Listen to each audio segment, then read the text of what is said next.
네, 간밤에 나온 글로벌 이슈들 함께 짚어보도록 하겠습니다. 먼저 월스트리트 저널에서 나온 기사부터 함께 확인해 보실까요? 네, 제목을 보시면 파워스 딜레마라고 써 있습니다. 이 제목처럼 만약 인플레이션이 계속 남아있다면 이라는 제목이 게재가 됐는데 내용이 정말 길고 사실 빼곡하게 써 있었습니다. 그래서 핵심 내용만 간단하게 설명을 드리면요. 과거와 다른 고인플레이션 시대가 지속될 수 있다는 걸 이야기하고 있고요. 크게 그 원인을 세 가지로 이야기를 하는데요. 먼저 세계화의 후퇴, 그리고 두 번째로는 노동시장의 변화, 세 번째로는 에너지 가격의 상승으로 이야기를 하고 있습니다. 그렇다면 우리가 맞이하게 될 미래에 대해서 다른 외신과 전문가들도 같은 입장을 피력하고 있는지 함께 확인해 보실까요?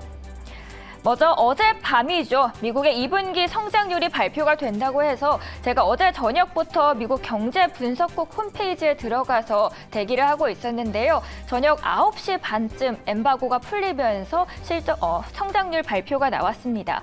보이시는 건 BEA의 사이트입니다. 국내 총소득은 1.4% 증가한 걸로 발표가 됐습니다.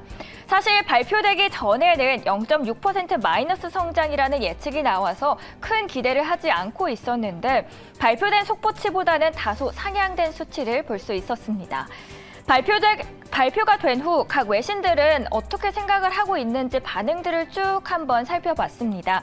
전반적으로 미국 경제가 아직 견고하다는 평가를 내고 있더라고요. 그 안에서 저는 뉴욕타임스의 기사를 함께 보도록 하겠습니다. 기초 소매 판매는 5월부터 쭉 강세를 보이고 있고요. 7월 산업 생산은 사상 최대치를 기록했고 여기에다가 노동시장은 계속해서 활발하게 일자리를 만들어내고 있다고 전합니다. 이런 상황을 종합해보면 미국이 실제로 경기 침체에 접어들었다고 보기에는 조금 어렵다는 이야기를 내놓고 있습니다. 미국에서 공식적으로 경기 침체 여부를 판단하는 전미경제연구소 NBER의 사이트를 함께 들어가 보시겠습니다. 경기 침체에 대한 정의가 적혀 있는데요. 경제 전반적으로 경제 상황이 현저히 감소하다는 게 수개월간 지속이 되면 이 생산과 고용, 기타 지표에서도 이를 확인할 수 있어야 한다고 이야기를 합니다. 이를 기반으로 해서 로이터 기사 함께 확인해 보겠습니다. 제목에서부터 보면 No sign of recession in underlying data. 침체의 사인이 하나도 없다라고 말하는데요. 자세히 제가 아래 사항을 함께 읽어보니 결국 노동시장에서 주택과 이 금리에 민감한 일부 업종을 제외하고는 눈에 띄는 감원은 나타나지 않고 있다는 입장이더라고요. 미국의 신규 실업수당 청구 건수는 전주 대비해서 2,000건 감소했다고 이야기를 하고 있고요. 최소 2주 이상 실업수당을 청구한 사람도 전주보다는 무려 19,000건 이상 감소했다는 걸 근거로 이야기를 하고 있습니다.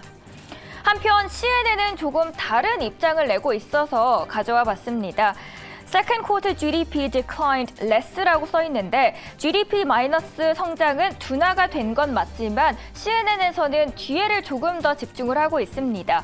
But the economy is still shrinking. 그래도 경제는 계속해서 위축하고 있다라고 이야기를 합니다. 이번에 발표된 GDP 수치는 침체가 이미 진행되고 있다는 걸 보여준다는 스탠스인데요. 다만 CNN에서도 밝은 전망을 이야기하고 있기는 합니다. 미국의 국내 총소득 GDI는 상대적으로 양호한 실적을 보였죠. CNN에서는 이 부분을 콕 집었는데요. 해석을 해드리면 이론적으로 GDP와 GDI는 거의 일치해야 하지만 지금은 격차가 굉장히 큰 상황이고 물가는 폭등하고 있음에도 불구하고 노동시장이 견고하고 또 소비자 지출이 탄력적이다 보니 GDI의 성장률이 덜 하락하는 것으로 보인다고 이야기를 합니다. 미국은 경기 침체를 선언할 때 GDP와 GDI의 평균치와 또 다양한 경제 변수로 활용한다는 점에서 참고하시면 좋겠습니다. 자, 이번에는 또 모든 시장의 눈이 파월의 입에 쏠려 있겠죠. 파월의 이야기에 대해서 또 어떤 이야기를 내놓을지 함께 지켜보도록 하겠습니다. 먼저 블룸버그의 기사 함께 보겠습니다. 네, 뉴욕타임스 포스트 기사에서 언급된 것처럼 미국에서는 다섯 번째로 큰 은행 기관인 US뱅크 입장을 내놨습니다. 다만 7월 파월은 공격적인 자세를 유지할 거고 7월 개인 소비 지출 데이터를 연설에 어떻게 녹일지가 최대의 관심사라고 이야기를 하고 있습니다.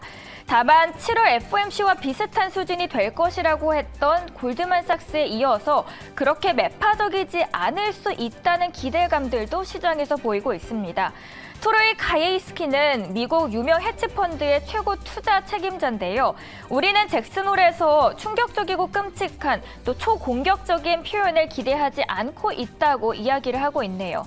종합해보면 금융시장은 한번 다 잡고 가겠지만 그렇다고 엄청나게 매파적이지는 않을 것이라는 뜻으로 들립니다. 실제 금융시장은 큰 틀에서 완화를 했죠. 어제도 국채금리 상승에도 불구하고 나스닥이 상승 마감한 것도 비슷한 맥락으로 볼 수 있겠는데요. 한동안 강경 매파라는 말에 깜짝 놀랐다가 또 생각을 해보니 그 정도는 아닐 수 있겠다는 분위기가 조성되고 있는 듯합니다. 미국 투자회사 BTIG의 조나단은 이 상승 기류를 타고 있을 때 주식을 팔아야 된다는 입장을 꾸준히 제기해온 전략가인데요. 최근에 일부 약한 데이터들이 파월의 잭슨홀에서 덜 매파적일 수 있다는 분위기를 추측을 낳고 있고 주식시장을 유지하기에 충분하다는 스탠스입니다. 저는 조금 색다르고 흥미로웠던 이번 웰스파고의 입장이었습니다. 전반적으로 웰스파고에서 보면 웰스파고의 크리스토퍼 하비는 이렇게 이야기를 하고 있습니다. 그는 잭슨홀은 보는 사람의 눈에 따라서 달려있다라고 이야기를 하는데 매파적인 사람들은 매파적인 스탠스로 볼 것이고 비둘기파적인 사람들은 어떤 이야기를 해도 비둘기파적으로 볼 것이다 이야기를 합니다. 완전히 똑 부러지는 발언이 없으면 자신이 원하는 대로 해석을 갖다 붙일 수 있다라고 이야기를 하고 있습니다. 다만 시장에서는 큰 틀에서 매파적인 연준을 기대하는 이들이 조금 더 많다는 분위기가 이어지고 있는 건 사실입니다. 당장 글로벌 외환 위기가 온다는 이야기는 아니고요. 다만 위기는 항상 가장 약한 고리에서부터 시작하는 건 좀 한 번쯤 생각해 보셔도 좋겠습니다. 오늘 이렇게 두 가지 이야기에 대해서 정리를 해드렸고요.